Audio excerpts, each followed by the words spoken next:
I've been there. I've spoken with people who live there. I've been to the other address that you had that did not exist. Every address you have listed for Christina Gupana is incorrect. And I will use this word, by the way, very pointedly. I'm willing to bet that considering it was updated to a new bogus address, it's not just inaccurate, it's a lie. Today we're getting into a phone call that Steven Crowder made with the Nevada Board of Officials, Clark County, which was a hotspot of voter fraud, allegedly. And we're going to show you guys that it's not as secure as you think. These people that say that there's no voter fraud, they have not checked anything. In fact, they're going right to the source to show you guys there are no checks or balances in place to make sure that the votes are not being defrauded. Let's go. So I just had a couple of quick questions for you. I'm sure you know it's been a hot and button issue and you have misinformation out there, and I just wanted to confirm a couple of things. How often do you guys just update your voting records there in Clark County?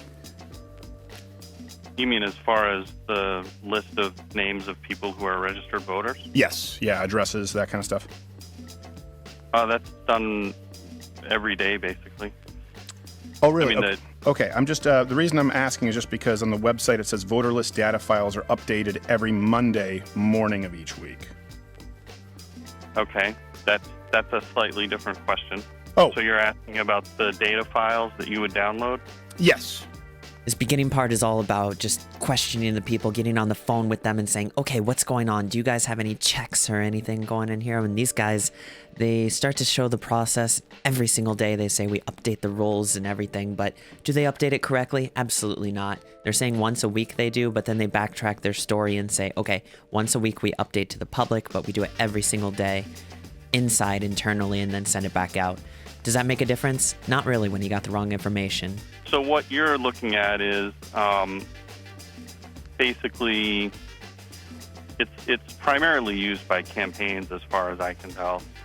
But it's the information that's publicly available and kind of made easy for anyone, any member of the public to download it from there. Okay. I can double check to see if it happens more often, but I have no reason to believe that file is, I would assume that what it says on the website about that file is accurate. This is the whole problem. They're assuming. This happens in so many areas of life, but especially in the election stuff. People always assume that the other person's doing the right thing, even though they have no idea what's going on. They say, I assume that person's doing this or this person's doing that, and we have these processes in place to make sure that this stuff doesn't happen. And yet they don't realize those own processes that they're trusting in are already corrupted in so many different ways. There's no checks, there's no balances, there's no accountability, because people are letting stuff go or there hasn't been stuff formed. And that's the ultimate thing you're going to take away from this, is that things are not the way they seem they are, whether it's by intentionally or whether it's not by intention but by fault. Either way, it's not excusable, and this is what's causing all the problems to happen. That would be seen in the update to that file that's easily available on Monday. Okay. If I'm understanding what right. you're... I'm not looking at that webpage right now, but I have no reason to believe that you're wrong in what you're... Sure. No, yeah, I'm just checking to make sure I understand the processes. So there were a bunch of changes on Tuesday night to that voter list data file. A lot of them. 335 records were updated. Does that sound about right to you guys, done on Tuesday night?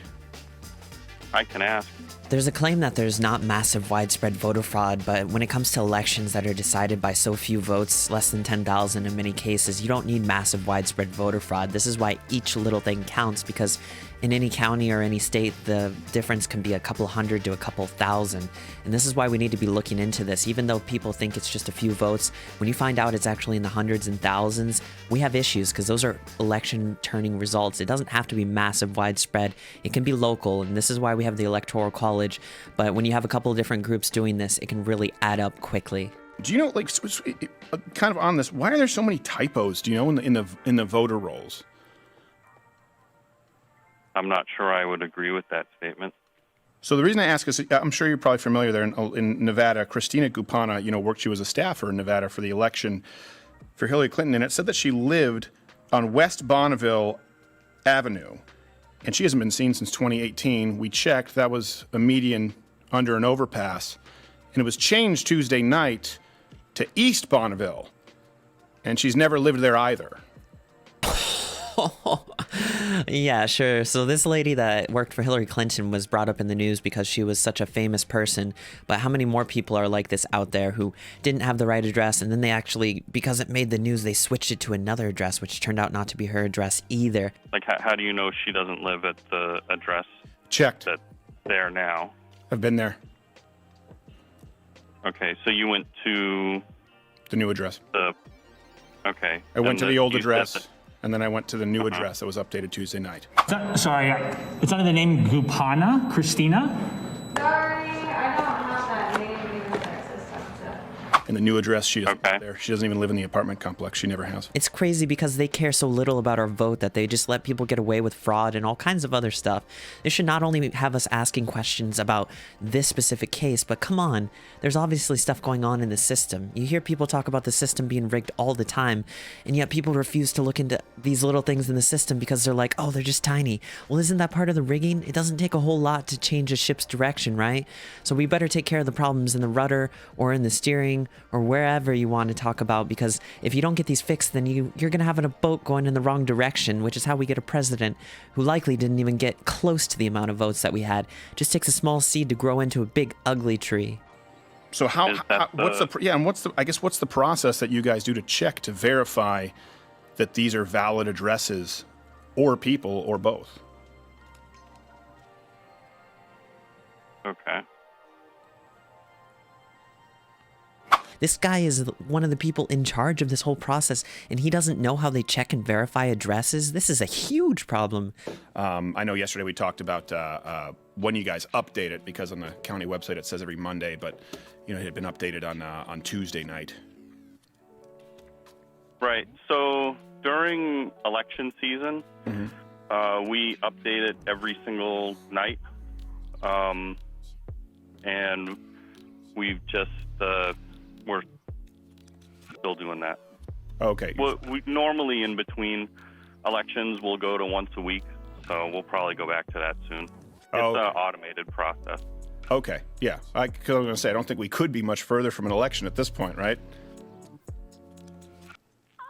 See, the thing is, why would they still be updating it? We're a couple months after the election, even after the inauguration. Do you know why they're still updating it? Because people are looking into this and they're seeing how off things are in there, and they're like, oh, well, you got to change all of these before people figure this out. They know that now it has no effect on the election, so they're covering their tracks basically by trying to change these things, and they're not even changing them to the right addresses because they're scrambling to try to change all of these hundreds and thousands of addresses that they knew didn't exist. Where did these votes come from? That's the question that you should be asking too. I guess someone had asked us about that particular voter record. And so we looked into it and noticed that it was an error that had been apparently made by our staff, not the voter, and so we corrected it. But it's so odd to me is that would seem like a simple clerical error, right? West versus east. But someone went in and uploaded on a day, which now I understand. The website says you only update Monday. But on a Tuesday night, when it changes it from west to east, for someone who a lot of people are looking for, and she still doesn't live there.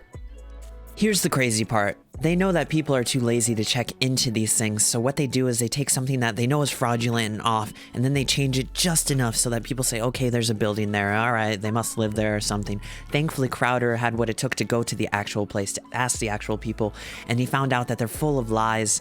This is terrible. I mean, people have gotten so busy with life, or they get past with just doing these sly little things because people don't go underneath the surface and see what's really going on.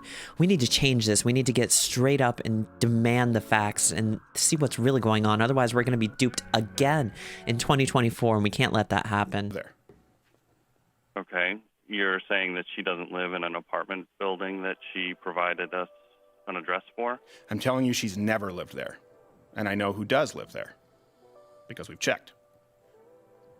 Okay. So Crowder and this official go back and forth, and the official pretends basically not to know. There's some disconnect. Crowder's saying that both addresses are wrong. Why do you have it this way? And the election official's trying to say, oh, it was a mistake that we fixed. And they can't seem to get it until the very end. And even then, he doesn't really acknowledge his mistake directly.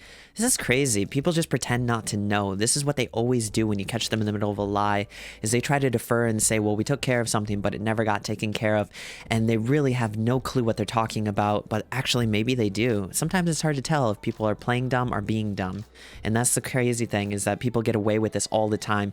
We see it in all these hearings where people have done evil things and all they do is plead ignorance, which you're not allowed to do under the law, but they get away with it somehow. This whole process needs to stop. People need to be held accountable whether they were ignorant of the law or not. In fact, in the United States law, it says you cannot get away with any crime just for ignorance. You can't plead that because it's not a thing. You understand why that's a problem, right? You understand if we're talking about faith and trust in our institutions, there needs to be some accountability there. What's the testing protocol to make sure it's a legitimate vote? I'm not sure why you're upset that we would update our information as we are able to. Isn't that what we are supposed to do? Well, first off, people aren't supposed to vote from medians under an overpass. And then the correction shouldn't be done when the public doesn't have the opportunity or the notification to check it to another bullshit address, is what I'm saying. How do we know at this point, the public, that a vote is legitimate if, well, the vote that took place, according to your rules, according to the election, was not a real place?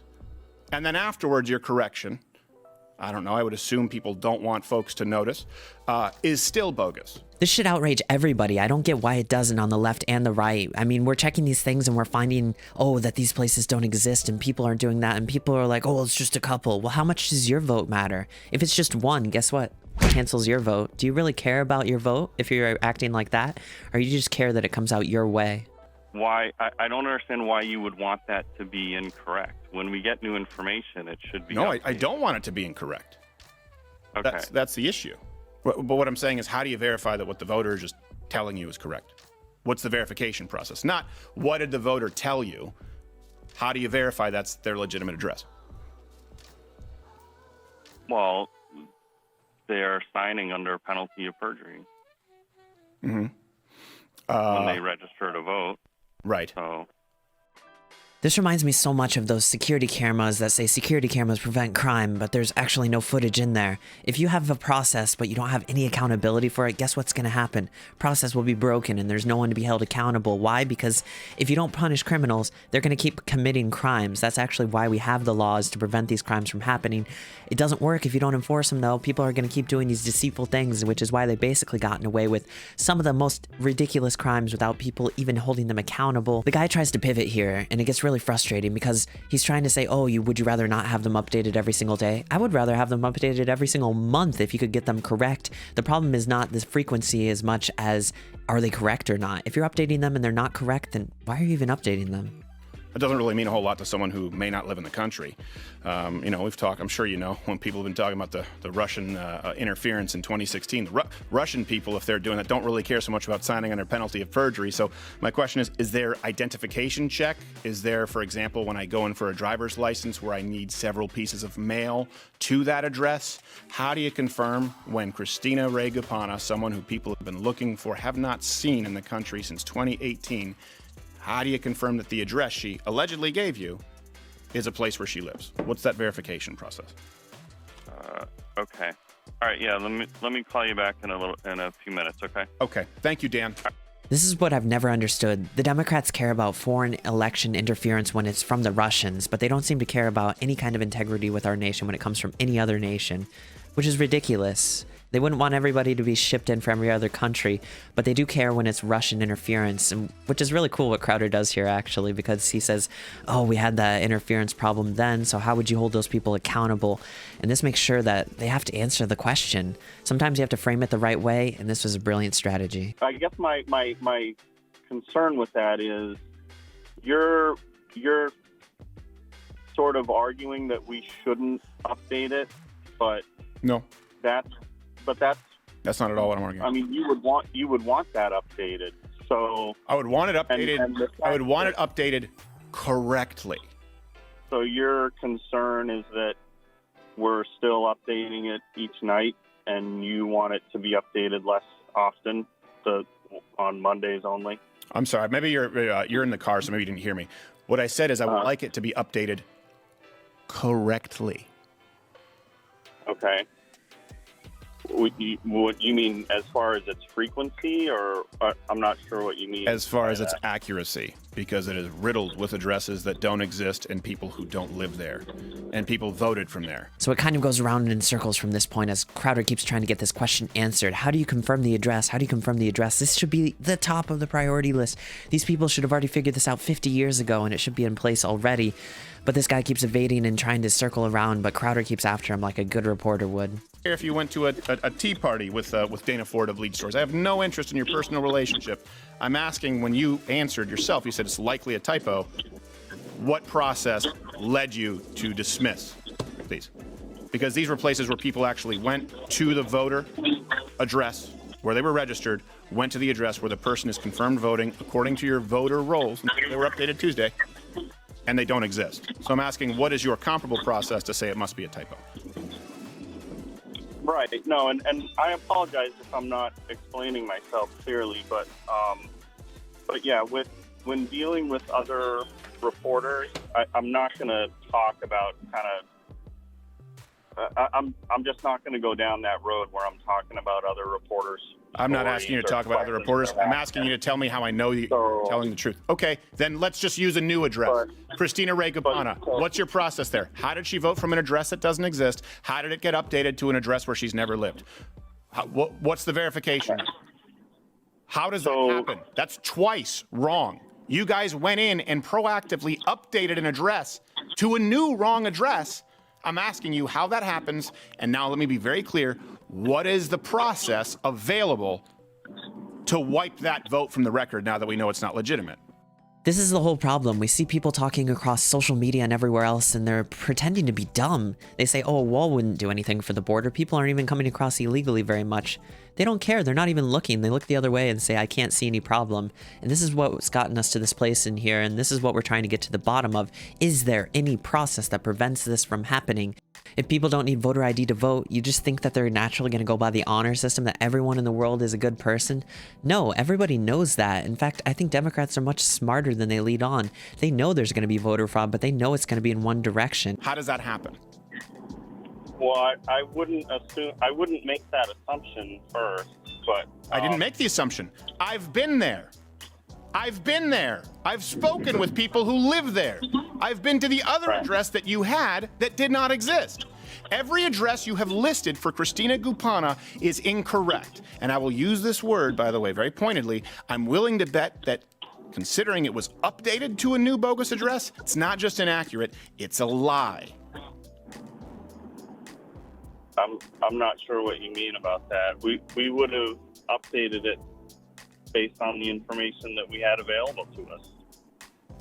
And you don't have any answer as to how you verify that information? Because there are thousands of people in Nevada who feel like their vote is canceled out, and it's just dismissed as, well, it's a typo.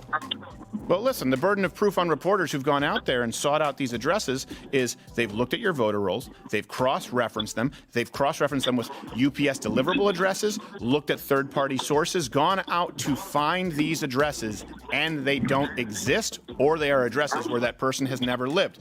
And you say, well, there's a lot of assumptions. Well, it seems to me like seems to me that it's only an assumption when you say, and I quote, likely a typo.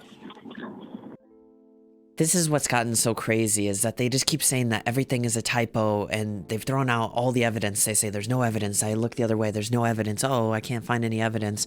When it's being shown on January 6th, when Pence said that there was no evidence, they threw it out. Oh, there was no constitutional basis. This is crazy because in 2017, they had 10 states they challenged. We just wanted 6. It's very constitutional, but nobody seems to care because the double standard goes deep into the Republican Party, and the Democrat Party takes advantage of that the Republicans Party has become spineless and won't stand up for themselves. Well, I think, as I've said before, once